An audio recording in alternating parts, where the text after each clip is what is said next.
defended myself, she attacked me. And I'm getting penalized for that. That's wrong, Miss Betty. That's wrong. It's wrong for y'all doing that to me. Why are you crying? Let's go to the cabaret.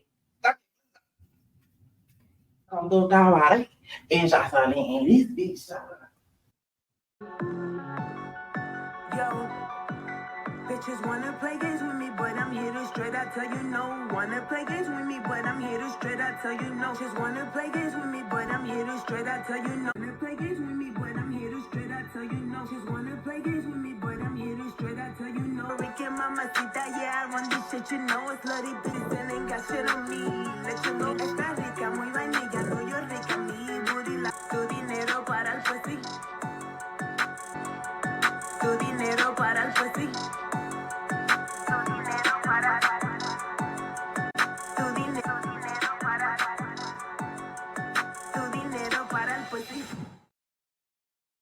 What is going on, Entertainment? So today I'm coming to you guys with another recap. So we're doing Justin's Cabaret, okay? I believe it's like episode 5. I'm gonna tell y'all why Justin's Cabaret not hitting this year. I figured it out, okay? I cracked the code.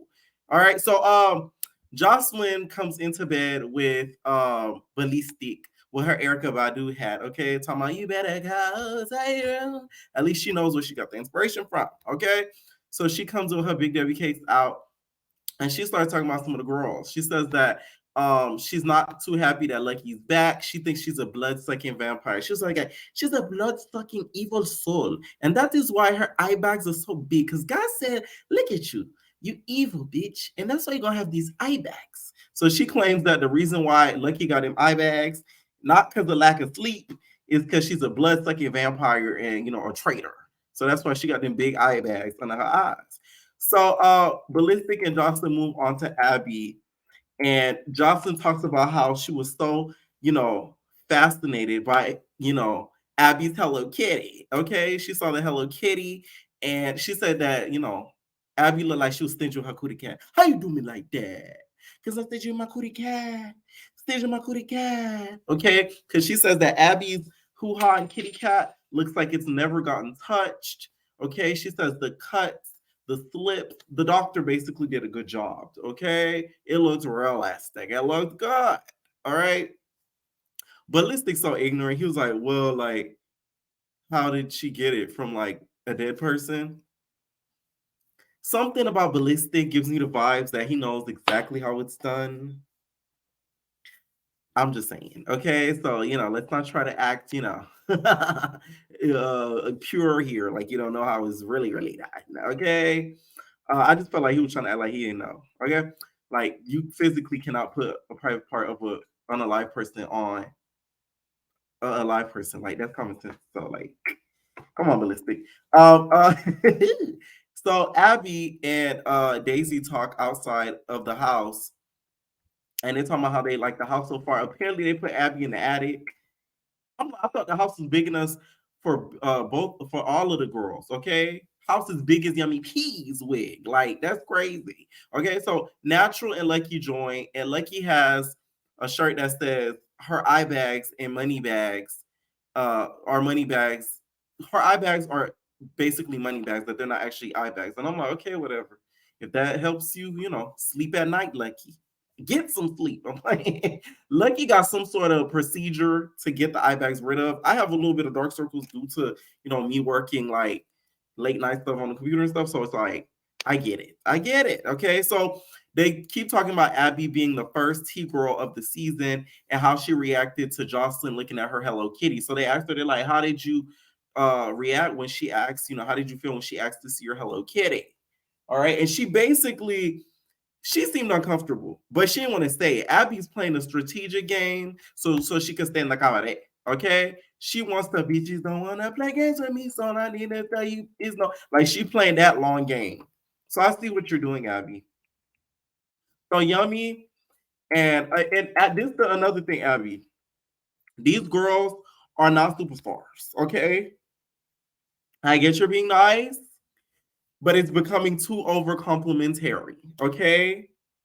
It's coming across a little bit inauthentic because all they got was this on Zeus. I'm not shading the girls that's on this show, but I'm just like, you feel me? Like, take it for what it's worth. You got on the show. These girls did their big one. You did your big one. That's it. But later on, Abby, you wasn't doing your big one during that dance because, baby, hey, Abby couldn't do that hip hop dance for nothing. So Yummy, Precious, Danny, and Andrea and Spin are talking, and they talk about how Lucky came back. And I guess they started talking a little bit about dance, and then Spin confronts Andrea because Andrea was just like, so like I do like ballet and like a yoga. So then he's like, can you shut the up? You keep talking about what you do. Like we heard it. Like you keep talking. But Andrea's just like, but it was like a mixer, so I was just talking. That's what we do, right? Talk. Andrea, you be letting these girls punk you a little bit too much. Yeah, just a little bit too much. Like, but I guess the way Spence said it, it gave across insecurity. It gave across that, somebody's resume is a little bit bigger than yours and you feel away. Okay, you sick of hearing about it. So then we find out about Precious and Honey's relationship. And apparently, they were kitty clicking. Okay, they were together. All right. Which I'm like, ooh, two femme girls. I like it. But something tells me Precious is the one hitting Honey with the strap. Okay, is it just me or not? She down on Honey. I'm just saying. Y'all know that Beyonce goes, I see you, Precious. So, they asked her about it, whatever, and she says that, Honey came to her room. Precious says that Honey came to her room and they were, kitty clicking, okay? And she wanted to get the Debbie cakes. She wanted Orlando Brown does. She wanted that, all right? So we see a scene where Lucky asks Natural for advice. Zeus, y'all need to stop doing this. Who has to stop doing this? Where, they do little fake setup scenes. Hey, can I come in even though there's cameras inside and there's bright lights inside? Can I come in? I need to ask you for advice. Come on now. And I hope they don't do this with baddies because this is going to come off so inauthentic. Just film the girls for a certain period of time where they're just around the house kicking. It comes across more natural like BGC. So Lucky asked Natural for advice to stand in Cabaret. And I'm like, child, Natural just got back in Jocelyn's good graces. What would she know about, keeping Jocelyn happy? Just a couple years ago, she was telling her, you taking cuckoo pills. She's like, shut up, Natural. You're on them cuckoo pills. Shut up, Natural. Like, Natural can't really help you out, girlie.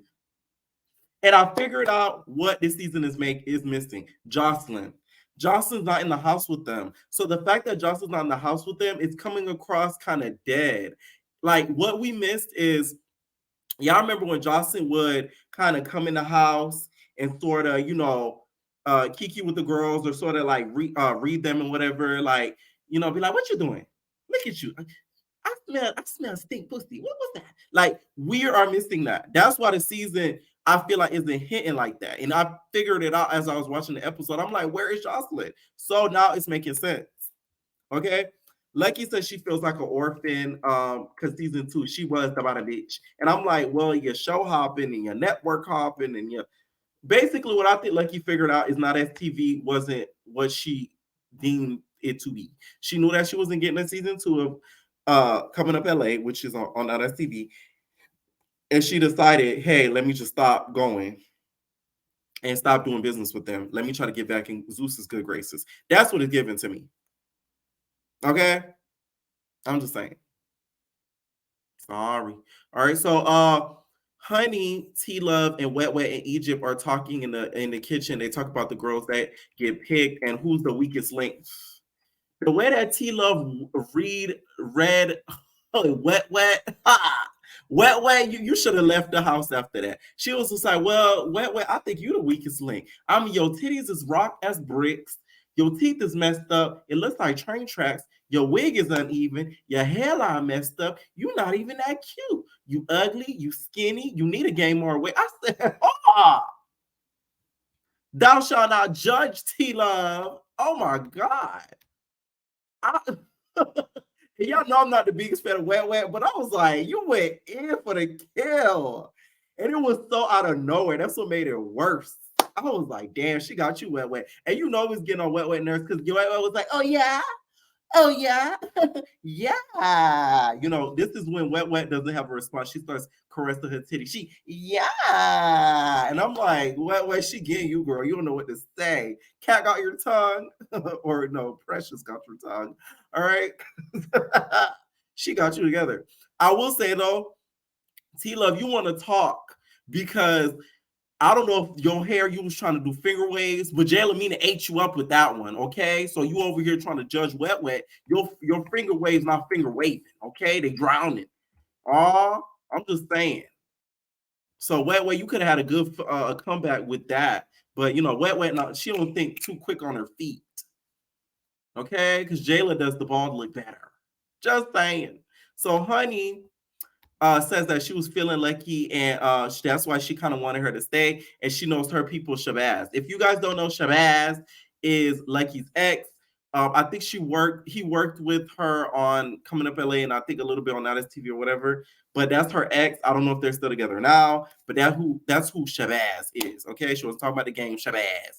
Okay. She was talking about the nigga Shabazz. So just for clarification, so the girlies will know. All right. But she also says she doesn't want, Jocelyn to feel uncomfortable. So then T Love decides to interject. She says, well, I don't know if I believe that. You be exaggerating stories, and I think you a lying ass bitch too. I said, oh my God. You just, who died and made you about a bitch? I just want to know. Because the way she was going in, I said, wow. Honey didn't even know how to react either. Honey was just like, well, you don't know me like that, so I'm not going to take offense to it. So you could call me a liar, but I know I'm not a liar. So when you get to know that I don't lie, we're going to all get to know each other. And I said, oh, that was the PC answer for what you said. Because I would have cussed her ass out. Because the way that she just went in for the kill like that after not knowing these girls for that long is kind of crazy. But in her eyes, T Love thinks that she's exaggerating stories. T Love is giving very much Believe vibes. She's trying to be the Amber, but the way that Amber did it, it was a little bit more funny. Even though it came across a little bit acting Amber, it was still a little bit more funny than the way T Love does. T Love just seems miserable. That's the difference. So Precious gets brought up, and Honey says that Precious is a lesbian. Okay, she's a lipstick lesbian, and Hoops is the man, like New York said on Flavor of Love. Okay, and she says that Precious every time she sees Honey with a dude, she feels like a way, and she doesn't really like the fact that she gets with dudes or whatever, and she wants her Honey all to herself, right? But apparently, Precious been having a piece of Egypt, okay? She's been dipping on her pyramid, okay? I said, oh, they just all kitty clicking in this episode. I see what they was going for this season. They said there was a bit too much violence last season. We're going to need them to start munching, okay? They get it for lunch, all right? So then the girls all kind of agree that they won't bully Abby. This whole lesbian storyline to me, it's not that interesting in my opinion. So they really could have casted some other people if that's what they were going for. It's not that like entertaining to me in my opinion. So the girls all have it seemed like a lesbian night, okay? Like they had on BGC9 when Zuli was eating up the girls. She was eating up all the girls in the pool and stuff. And this is where Jocelyn would have came in handy. Because Jocelyn could have came and be like, what's going on? Where you got your titties out? You always got your fucking titties out. Like, this is where it would have came perfect to have Jocelyn pop up in there and be like, why you not rehearsing? Bitch, you can't even dance. And you look at her titty. Look at you. Like, we could have had one of those moments, but Jocelyn's not in the house. So that's what was missing. So, the girls are all practicing for the cabaret. That's the next scene. And Abby, y'all, she cannot do that specific dance. Now, Abby could work the pole. I will say that because I've seen clips and stuff. But she looked like a floppy chicken. I said, Abby, baby girl, you're not gonna get picked for this one. Okay, you better go sit this one out. So Ricardo comes, he helps out with the rehearsals, and Jocelyn comes in with like a white pimp coat. I let her borrow my pimp coat. And she was just like, I come to the house. I want to see these bitches clean. If they clean their pussy, if they don't stink up in the house. So I walk up in the house, they smell good. I'm like, okay, these bitches, they're not dirty bitches. Okay. So she looking in the refrigerator. She's saying the girl's balling on a budget. And we flashback to the girl still dancing. Naturals put her all into the dance like she dancing for P. Diddy. I said, damn girl, she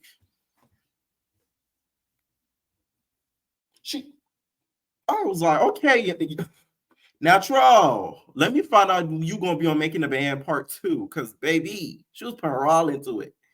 So Ricardo makes the girls dance in front of Jocelyn. Jocelyn comes in. Jocelyn always complaining that something's stinking. And I'm like, you walking into a sweaty room, what you expect? So she walks, she's like, yeah, bitches all smell like shit. Smell like booty hole.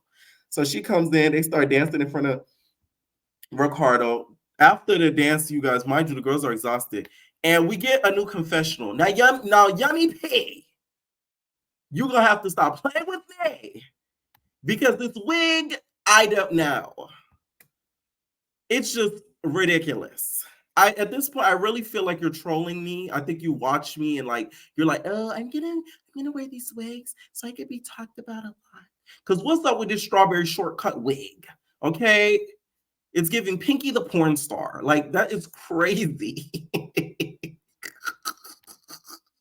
When I tell you when I seen it, I said, yummy.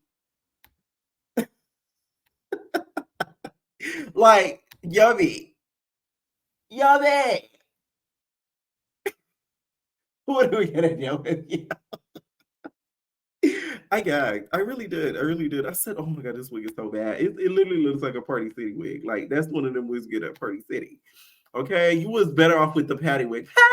You was better off with that one, okay? Let me not be too picky now, because you done switched it up and I don't even like it even more.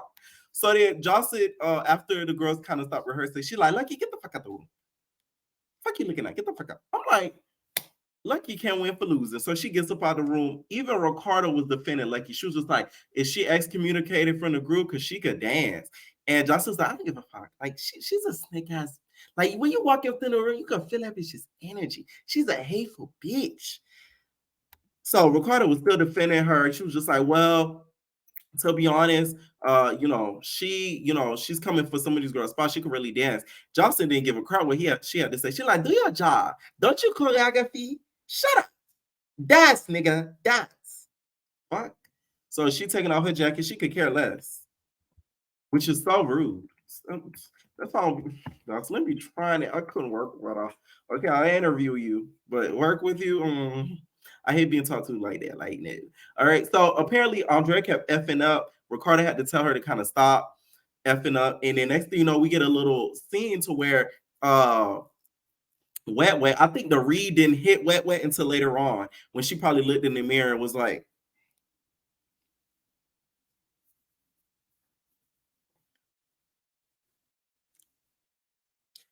because she was mad. So she was sitting there. She was just like, oh, you fake. Like, oh, you be saying certain things to me, off camera, you be super cool. But then on camera, you be acting away. Like, what's up?